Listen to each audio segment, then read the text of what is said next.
Yo, we are back on Hot Streak Podcast. You already know what it is. It's your boy Carlos in the studio again, and I am not alone. Yup. That boy Saif and also in the studio, but not really. Yeah, man. So let's kick it off, man. We got some NBA news for y'all. So Anthony Davis. What do you want to talk about first, man? There's so much. Anthony Davis just had the best week of his career. I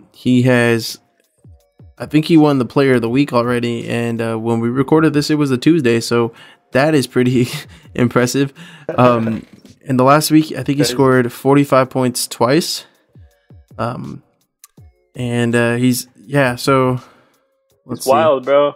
I didn't know this, but apparently he grew 7 inches in one summer. Yeah, he used to play point guard in high school. Yeah. And then all of a sudden he was 6'11" or something. And yeah, he's definitely the Player of the Week. He's helped the Pelicans beat the Knicks, beat the Celtics, and I forgot who else they beat earlier in the week, but definitely played outstanding, unguardable.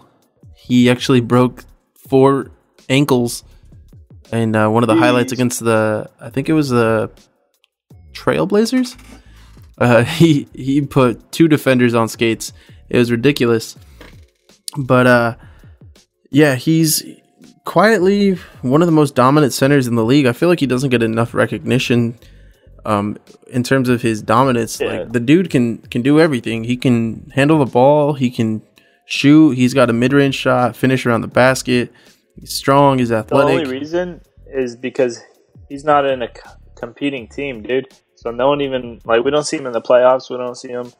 So he doesn't get that, respect that other players get, even though he's dominating. He's way better than Joel Embiid. He's way better than all these other superstars. Yeah, I think it's pretty much a tie between him and Boogie because they're both the same player. Honestly, it feels like they're both the same player because they can both do everything on the court.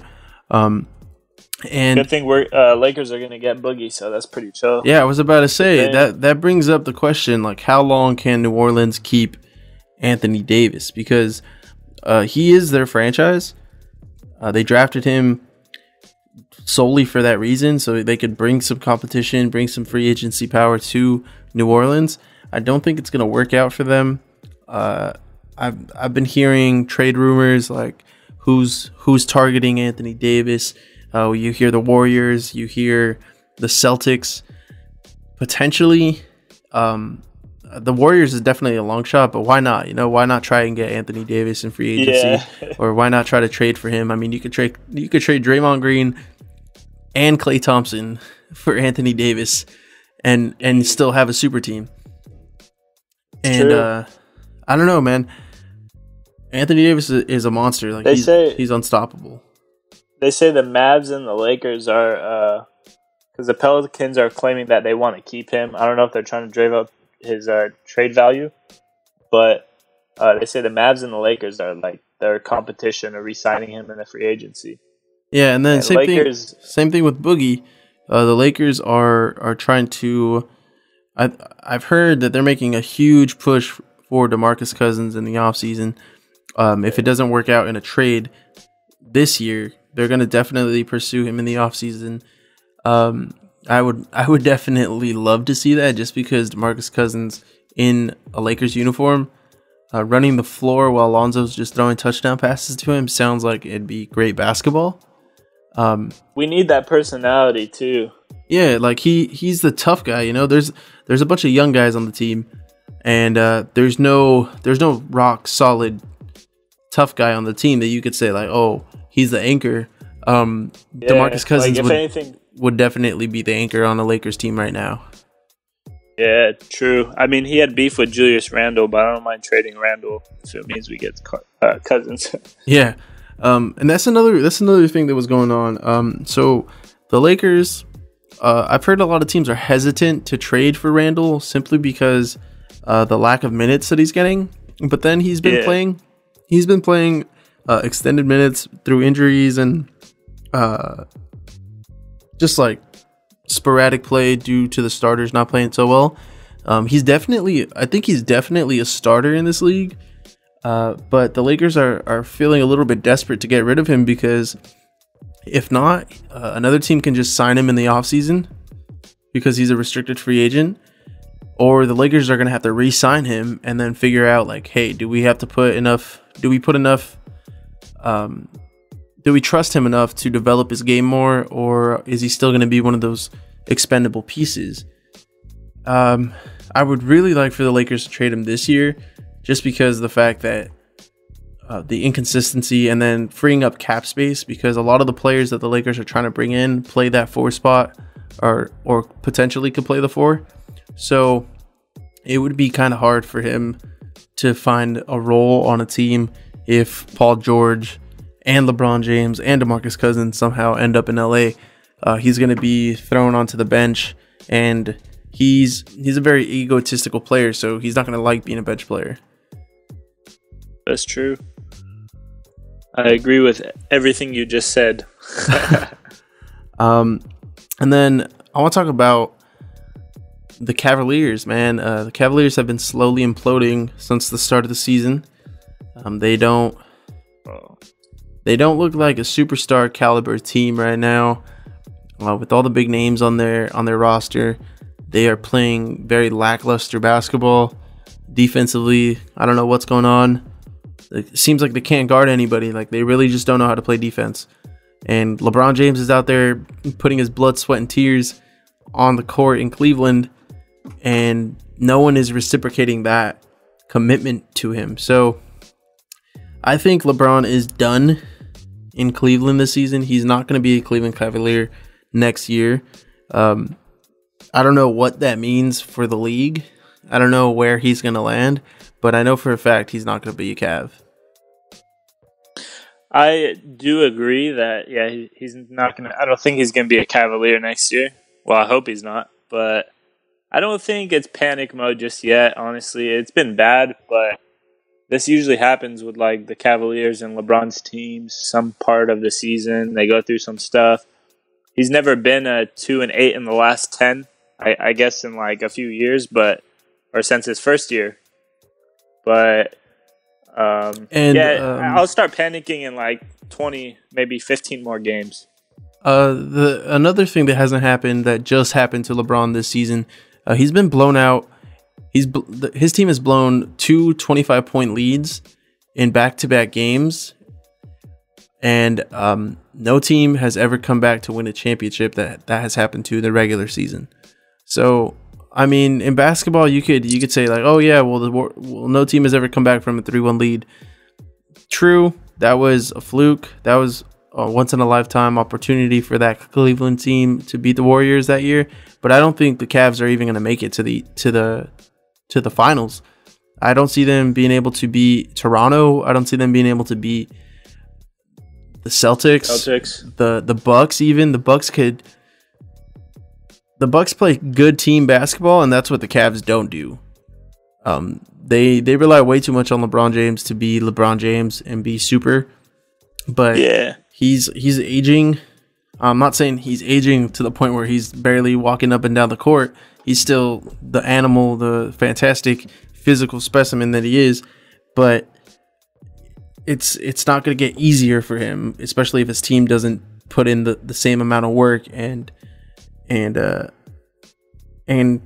they play the way they're playing right now.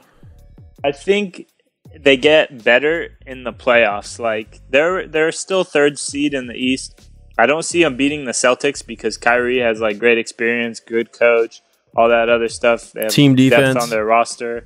Yeah, great defense. But I think he can make it to the Eastern Conference Finals because they run over the Raptors every year. I don't know how they still have the, like, morale to come back and play another year because, dude, the Cavs have just destroyed pretty much the East for so long. I still don't even see the Bucks being a pretty good playoff team yet because, I mean, they're 23-20. They don't have the best record in the regular season. The playoffs, you get more rest, but I feel like the older players play better in the playoffs. So they just have that playoff experience. And LeBron, LeBron's playing the best he's ever played, like stats wise, and his teammates are kind of bummed out. They're not making their shots, and he's not passing as much, or he's not passing the right people. But I think LeBron will get it turned around, and I think when they hit the playoffs, you'll start believing in the Cavs again. Yeah, we'll see. We'll wait for that. As far as the rest of the league, there's been some interesting quotes, mainly by Carmelo Anthony this week. He said he's done with the refs, man. Russell Westbrook actually got ejected for complaining about a foul call that was not called in his favor. Honestly, I think it was a foul. He got smacked in the face, and they called it a traveling call. So he was obviously upset. He stood up. Russell Westbrook, the animated character that he is, he got ejected in the second quarter of a game against Sacramento. Carmelo Anthony said that he's just done with the refs. Like, it's not a personal thing. He just thinks that it's way too inconsistent. There's players that get away with offensive fouls left and right, and then there's players that don't. And there's just a lot of bad calls this year, and I think it's been way worse this year than it has in previous seasons. The game has been extended. The reviews, they don't know what call to make. It's like, it just seems kind of odd out there. And then again, we talked about it last week. I think the lack of communication between the players and the refs has a lot of issues that grow on the court. So I don't know. It's weird. Like, some of these refs you can't even talk to a ref without getting a technical. Really offended. Yeah. Like, I think D'Angelo Russell was there was a foul call and he was clapping, and he got a technical because he was clapping. Oh God. Yeah. Like, I don't know. These refs are made of glass. Dude. Yeah, it's so petty. And I think a lot of the teams, they don't know what it's going to get called a foul and what's not going to get called a foul. So there's been a lot of physical play and a lot of altercations. Earlier in the week, there was a straight up fight between the Minnesota Timberwolves and the Orlando Magic. I don't know if you saw the video, Saif, but Aaron Aflalo threw a haymaker to Nemanja Bjelic on the Timberwolves, and that almost connected, man. They both got ejected, but you know what I mean? Like, that's what you don't want to happen. You don't want to see fights in the NBA. You just want to see good quality basketball, consistency, and I think that's what's lacking. Yeah, straight up, because I don't know. I mean, the NBA has had problems with refs before, but it's not like the refs are gambling on games like, some other stuff that happened before. But right now it's like, it's just bad calls and so much animosity already. It just built up, like, and we're getting like the result of that, which is like horrible play, frustrating with the players. Like, no one wants to play with shitty refs. Yeah, it's like you can't even get the game flow because there's so many shitty calls. Yeah, and they got to sit there for a minute and review, and you're just sitting there like, damn, I was in the zone. And they're sitting there reviewing the thing for 2 minutes to see if it was intentional or flagrant. Like, come on, bro. Yeah. And as far as injuries, I think, Lonzo Ball got hurt again. He woke up with a sore knee on Sunday. He didn't play against OKC, but Brandon Ingram returned that game. I'm not sure what the score was because this was recorded on a Tuesday, but the Lakers without Lonzo, we all know the Lakers without Lonzo are not the same young, energetic Lakers team. True. So their backup point guard is always a challenge because, I mean, Tyler Ennis isn't Lonzo Ball, so he's not going to be able to. He doesn't have the same instincts. So they actually signed Gary Payton II on a I think it was like a 10-day contract or something. It was a two-way contract. Oh, a two-way contract. Yeah, so they're bringing in some guards to try to make some moves because obviously Lonzo being hurt, it hurts their chances of winning. I think they're 0-7 without Lonzo Ball in the lineup. So we'll see how that materializes with Gary Payton II and his Lakers career.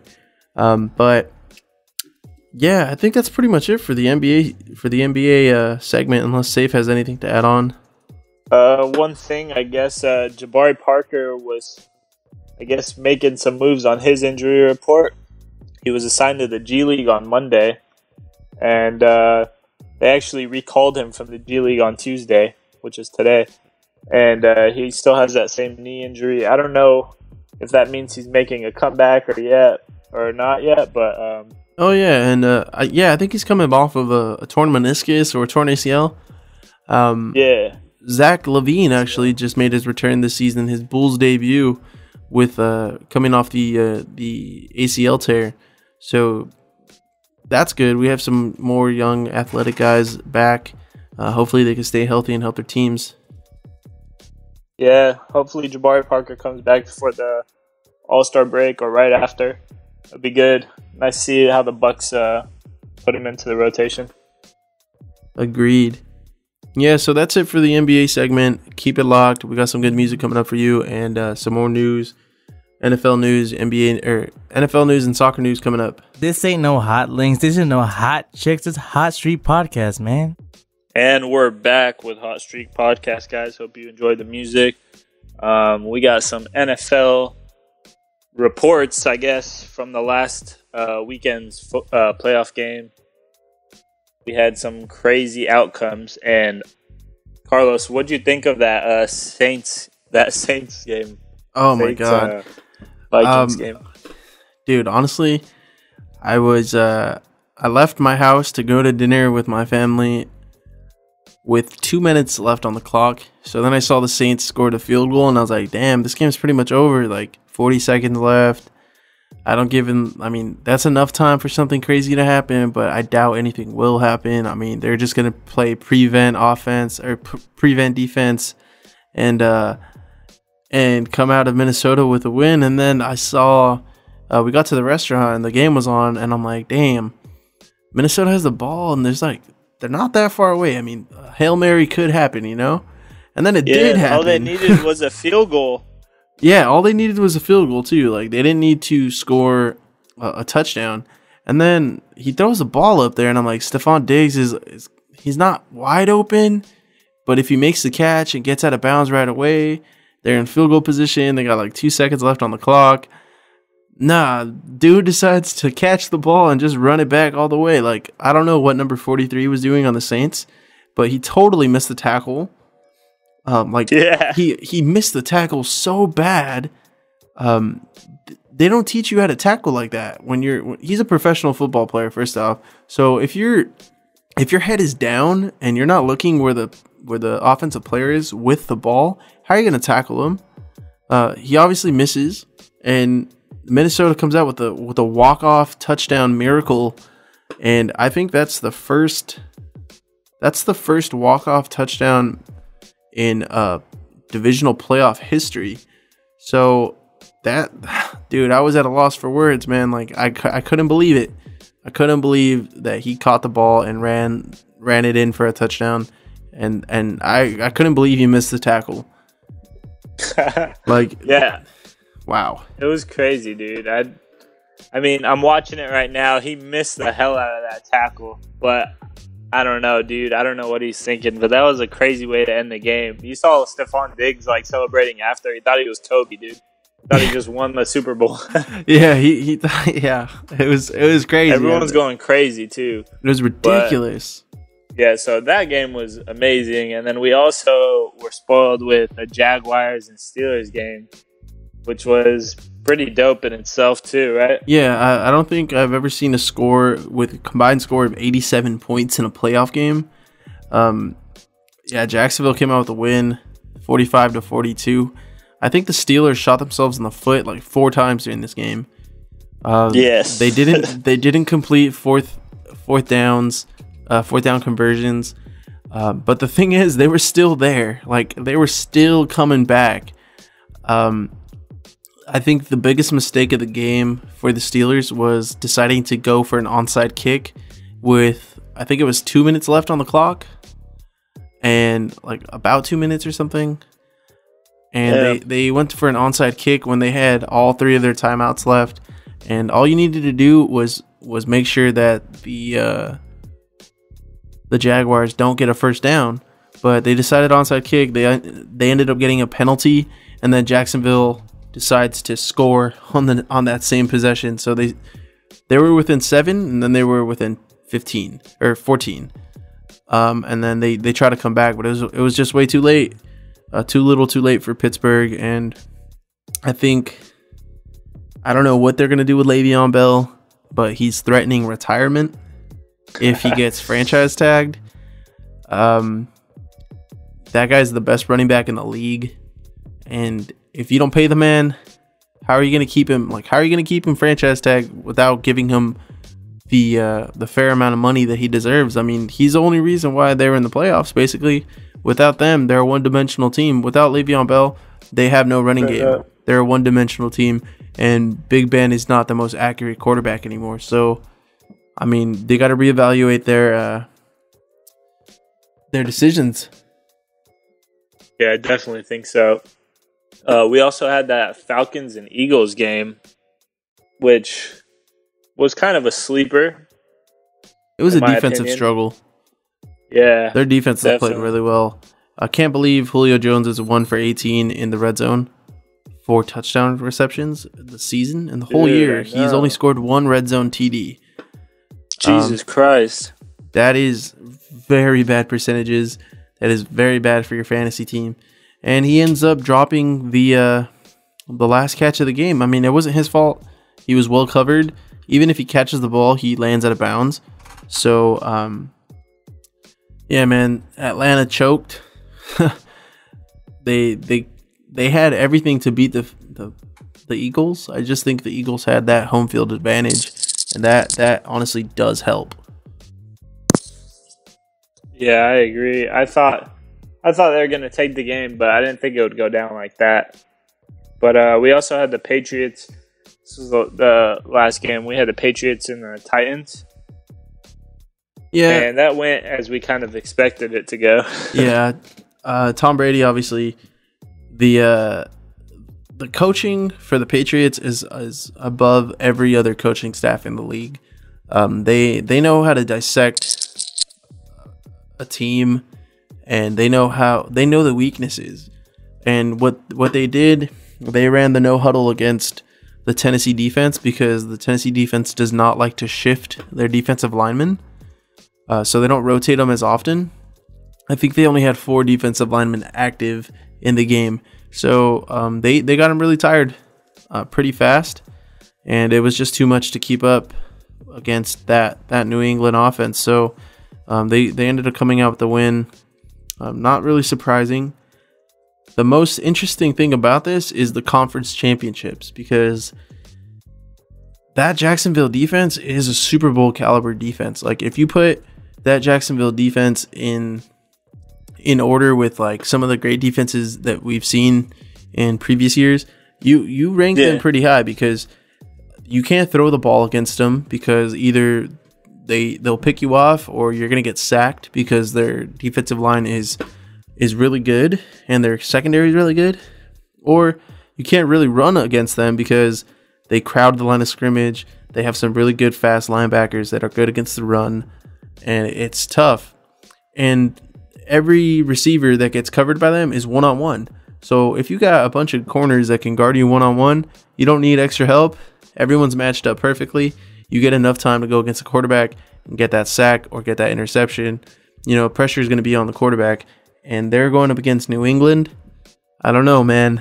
I'm hoping for a Jacksonville win, just because, I mean, everyone knows how I feel about Tom Brady and the Patriots, but it would be pretty crazy to see Blake Bortles beating Tom Brady. Like, the two polar opposites of the league, and Blake Bortles coming out with a win, that would be impressive. Yeah, that would really stain on Tom Brady's legacy, but it would be crazy. And I love Jacksonville because they score too. Like, you put them up against any offense and they're going to score for you. So yeah, their defense scores points. It's crazy. Yeah, it's crazy, and consistently too. Yeah, and then all you need to do is, if you give Blake Bortles a short field, like if you're pinning the Patriots back, you're 3 and outs, and you give him Blake Bortles a short field, all he has to do is protect the ball. And you got Leonard Fournette. Leonard Fournette playing good. He's running the ball really well. A strong, powerful back. They have enough. He can catch the ball out of the backfield. It's definitely something that I think Jacksonville matches up pretty well against them. It's going to be a chess match between the coaches. That's true. I mean, that begs the question, I guess. Who you got? I got Jacksonville with a slight upset. It's going to be 23-21. Damn, dude. I wanna bet against Bill Belichick because I've seen that defense, but dude, I don't know, man. I can't bet against Bill Belichick. I gotta go with the Patriots because, like, I don't know.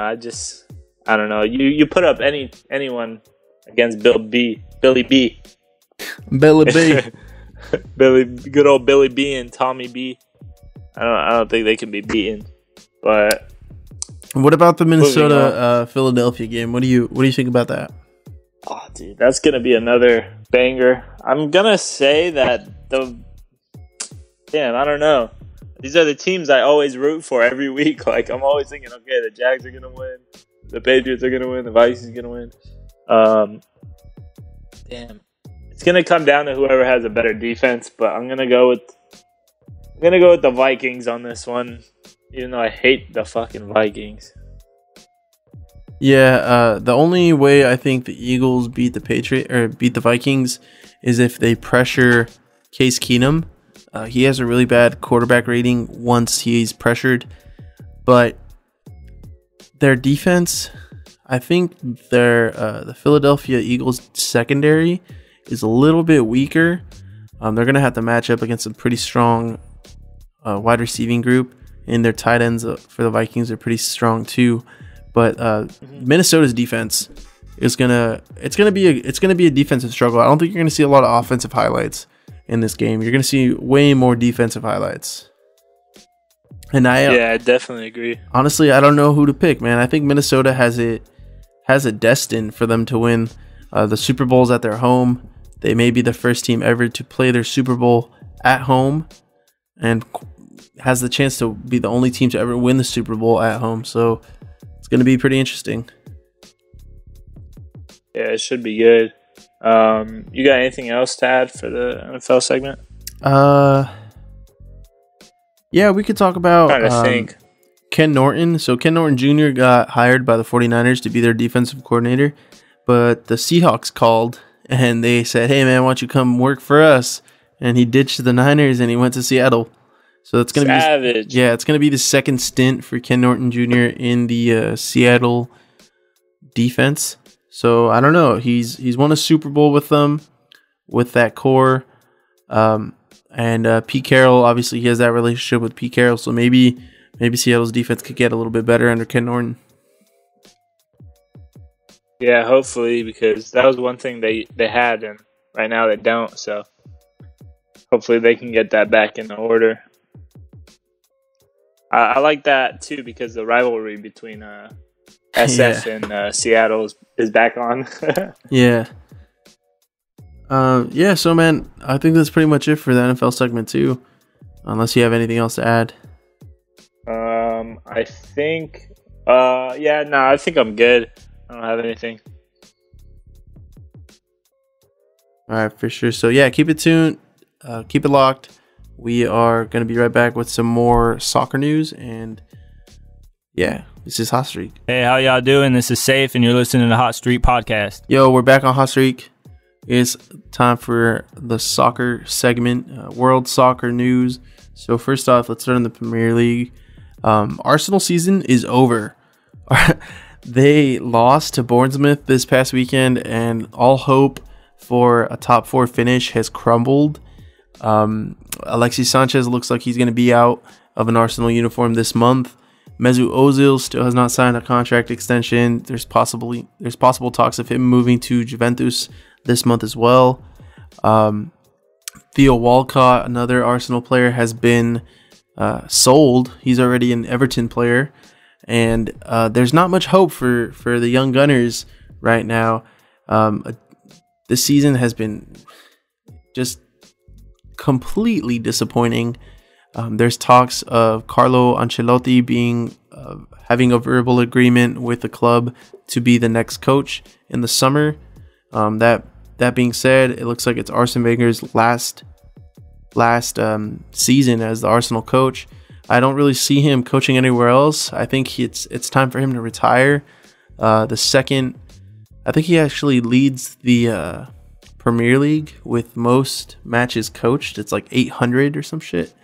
But a legendary coach, it just has not been. The last decade or so has just not been in favor of the Gunners. But another team that has had a streak snapped, Manchester City's 22 unbeaten streak has ended. Liverpool beat them this past weekend, 4-3. It was an exciting match, but they just got beat. I mean, it happens to everyone. You just got to make sure you don't lose again. And the top of the table is pretty much the same. Manchester City has that pretty large lead at the top, and then Manchester United in second. Chelsea's having some struggles. They've been tying. It's the third tie in a row for them.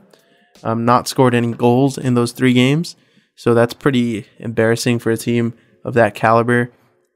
And Tottenham has been playing pretty bad as well. They actually got the win this past weekend, but it's kind of been iffy for them in the past couple of weeks. And this weekend, we have Arsenal versus Crystal Palace. We have Brighton versus Chelsea. We have Manchester City versus Newcastle. And Manchester United versus Burnley. And Tottenham versus Southampton. So the Premier League is in full effect. I mean, we pretty much know who's going to be the champions just because Manchester City has that lead. And they're a pretty strong team, so it doesn't look like they're going to have any more hiccups. And they actually have said, I know the whole year we've been saying Alexis Sanchez might move to Manchester City. They decided they're not going to pursue him because his wage demands. So it looks like Manchester United is going to land Alexis Sanchez with a swap deal for Henrik Mkhitaryan and some cash for the player. And then in the Spanish league, this last weekend was actually a pretty good weekend in terms of highlights for the league leaders, Barcelona. They were actually down 2-0 in the first 30 minutes and came back and won 4-2. Messi scored this crazy goal. I think it was like 40 yards out or something. And it was a free kick. Left the goalie standing still. Like nobody was going to touch that ball.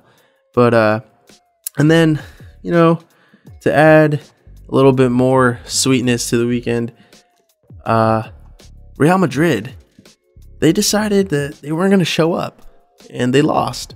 So now they are closer to the relegation zone than they are to the top of the table. Damn. Cristiano Ronaldo has had this past game against Villarreal, he had 11 shots. And none of them hit the target. And Villarreal had 10 shots and they won. So, I mean, do the math. He's not having a great season. Messi has 17 goals, I think. Yeah, 17 goals this season in the league. And the top 4 players for Real Madrid have 16 in total. Messi's basically outscoring the team.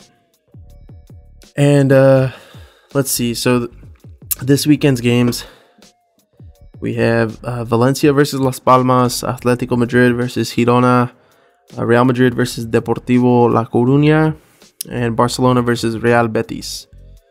So some injury news for Barcelona player. Ousmane Dembele has actually re-injured his quad, so he's going to be out for another month, and potentially he actually injured his quad originally, and he had surgery on it. It's not the same injury, but the physio and the team doctors were saying it's more of a psychological thing now. He has to be patient with his body, especially for a player who's never been injured before. To have a muscular injury, to re-aggravate that can be way more devastating than the initial injury. so he has to take it easy. And Coutinho should be back by the end of this month. So we'll keep you updated with that information later, as soon as we have more. And then in the German league, Bayern Munich, I don't know if Saif saw this, but Bayern Munich scored some magnificent goals last week. James Rodriguez scored the nicest free kick I've seen in a while. And they're still at the top of the table, followed by, let's see here, who's behind them? The Bundesliga. Yeah, Bayern Munich in first, Leipzig in second, Schalke in third, and Borussia Dortmund in fourth place. And as far as the matches coming up for this league, Borussia Dortmund versus Hertha Berlin on Friday. Today, it actually probably already happened. And then we have Wolfsburg versus Frankfurt, Bayern Leverkusen versus Hoffenheim, and on Sunday, Bayern Munich versus Werder Bremen. So, yeah, I mean the German league is pretty much Bayern Munich way up ahead, like 17 points ahead. So you know who's gonna end up being the champion of that league. And then in the French league, Neymar scored his 20th goal of the season this past weekend. They're on fire. PSG is on fire. This weekend's games, we had some midweek games too. PSG versus Dijon, Monaco versus Nice, who they ended up tying, and then on the weekend we have PSG versus Lyon. So that's first and second place going at it. Should be a really good game. And then Monaco versus Metz. And then in the Italian league, pretty much the same statistics. Napoli's still in first place by 1 point, and Juventus is right behind them. But it looks like things are evening out. Should be a pretty good race to the finish line.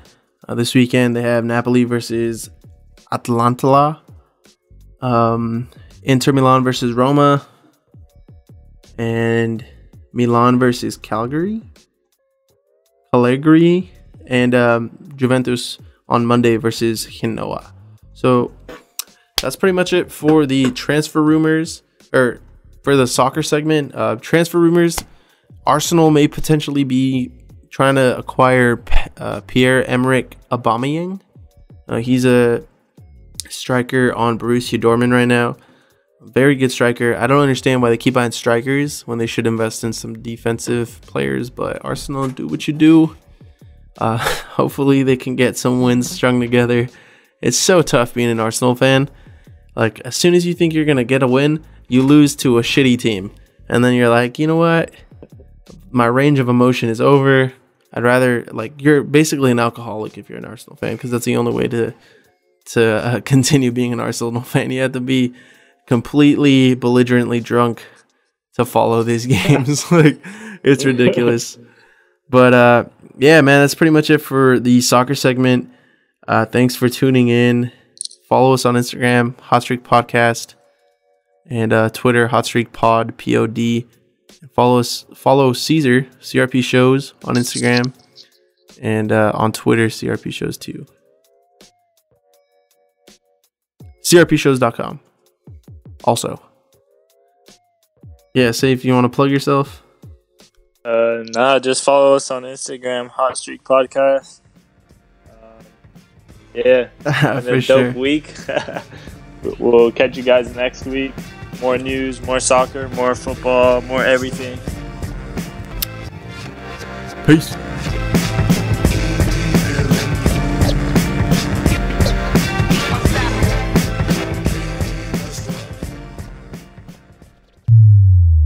This was a Cesar Rodriguez production. Check out more at crpshows.com.